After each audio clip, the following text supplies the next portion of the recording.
कर्मचारियों का DA freeze नहीं हुआ था।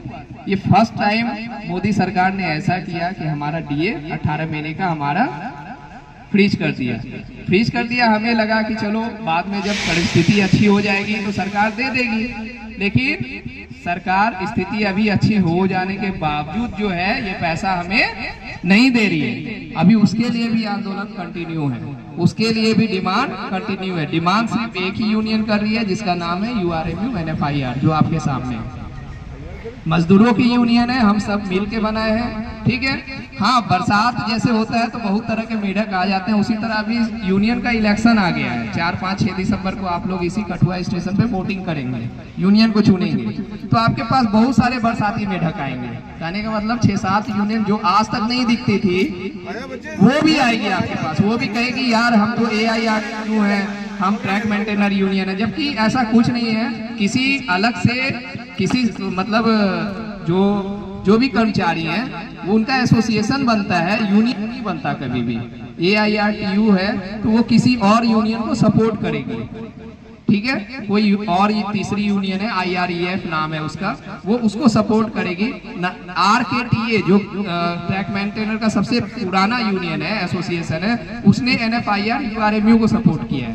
रेलवे कर्मचारी ट्रैक मेंटेनर यूनियन जो है उसने जिंदाबाद, सारे साथी जिंदाबाद, UPS go back, UPS go back. नई पेंशन नहीं चलेगी, OPS देना होगा, OPS देना होगा। नई पेंशन नहीं चलेगी, नई पेंशन नहीं चलेगी, पुरानी पेंशन देना होगा, पुरानी पेंशन देना होगा। करीम जी आगे बढ़ो, हम तुम्हारे साथ हैं। करीम जी आगे बढ़ो, करीम जी आगे बढ़ो, कमलेश सर आगे बढ़ो, कमलेश सर आगे बढ़ो। URMU जिंदाबाद, UPS go back, UPS go back. ये धरना क्यों है? मैं Nilesh Kumar, branch president URMU Jammu branch.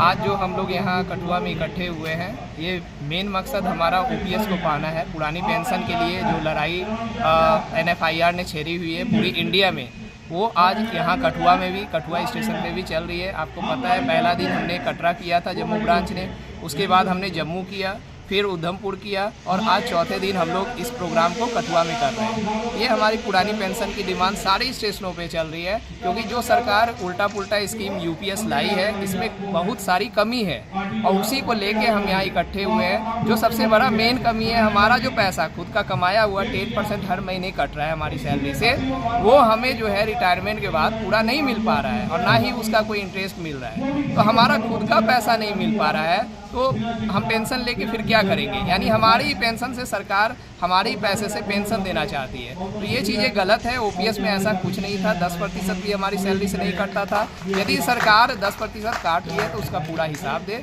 Main ये डिमांड है हमारा।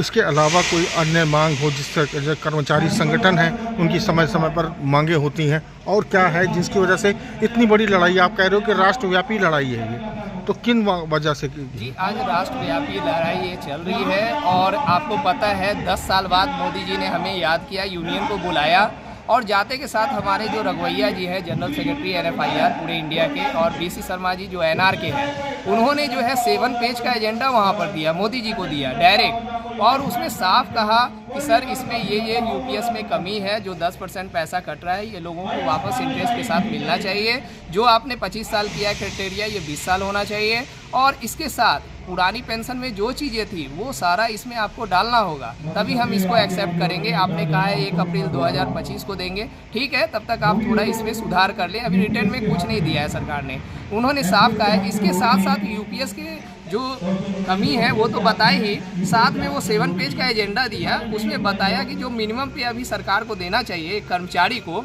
वो 32,500 2023 में हो जाना चाहिए था।